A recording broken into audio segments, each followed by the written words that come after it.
Olá, meus irmãos, minhas irmãs.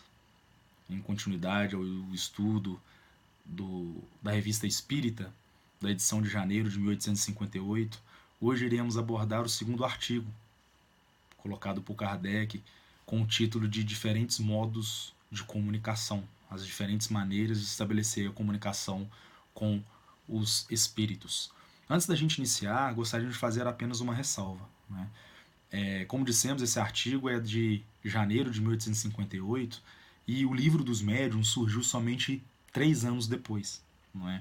Então vamos encontrar alguns termos aqui, talvez que não estejamos familiarizados, mas a gente, quando chegar nesses termos, a gente fala qual é a correlação, como Kardec mencionou eles no Livro dos Médiuns. Não é? Então, Kardec fala que são 3 tipos básicos para se estabelecer essa comunicação com os espíritos: pelos sinais, pela escrita e pela palavra, sendo que qualquer um desses 3 métodos que forem utilizados sempre tem que se ter um médium, ou seja, um intermediário entre o plano físico e o plano material, para que se consiga estabelecer essa comunicação e esse diálogo. Né?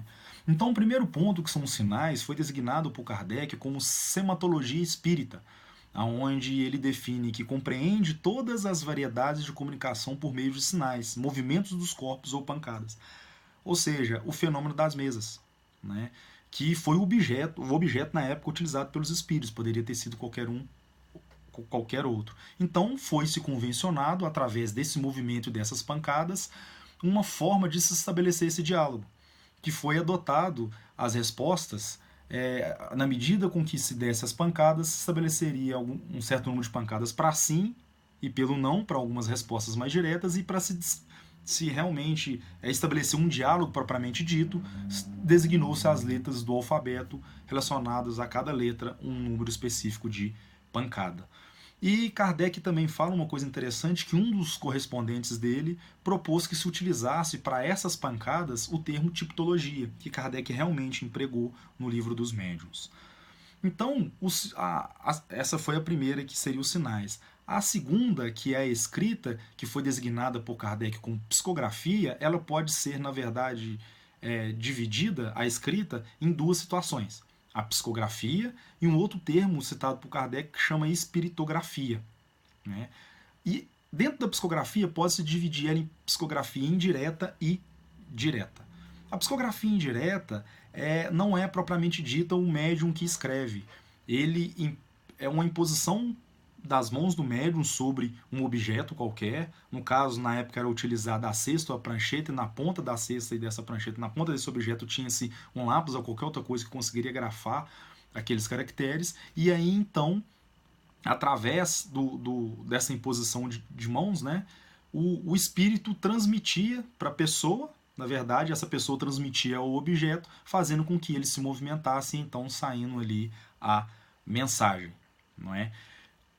Depois perceberam que poderia se tirar esse objeto e pegar o lápis propriamente dito e colocar na mão diretamente do médium, aonde veio a psicografia direta, que seria o próprio médium escrevendo, obviamente, pela influência do espírito. Influência essa que cita Kardec, que é fora de controle do médium, né? Que ele sequer tenha consciência do que escreve, e a sua mão se move malgrado a sua vontade, da mesma maneira como ele para de psicografar.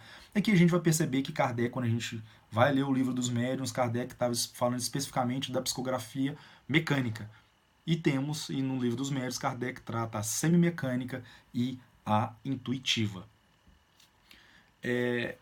Quando Kardec fala, e o segundo termo, que é espiritografia, que é a escrita direta pelo espírito. Ele não precisa do agente, né, do médium como intermediário. Ou seja, o espírito ele grafa num material, num objeto qualquer, por exemplo, na folha, diretamente o texto e as palavras que ele quer escrever. Né?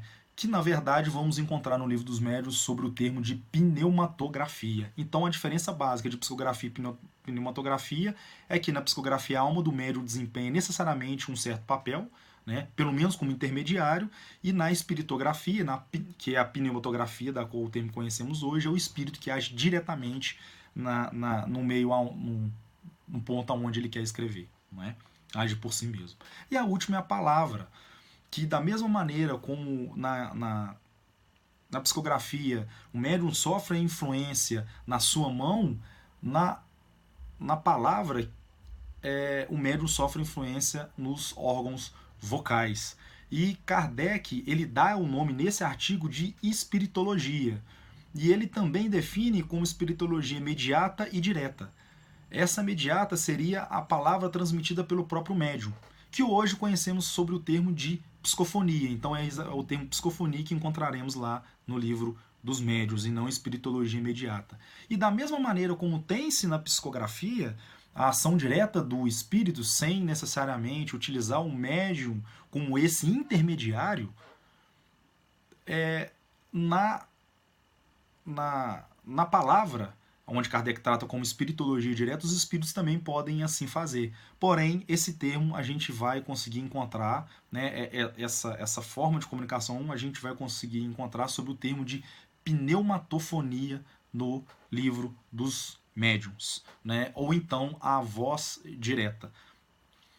E um outro termo que Kardec também trata, e que Kardec fala, que um outro meio de comunicação é através dos sonhos, em que temos as comunicações com os espíritos, através também da palavra articulada. Né? Então, como conclusão, Kardec fala o seguinte, que a escrita e a palavra são os meios mais completos para a transmissão do pensamento dos espíritos, para estabelecer esse diálogo, né? Tanto pela precisão das respostas, quanto pela extensão dos desenvolvimentos que comportam. Ou seja, os diálogos e essa comunicação ela consegue atingir aí uma extensão muito maior. Não é?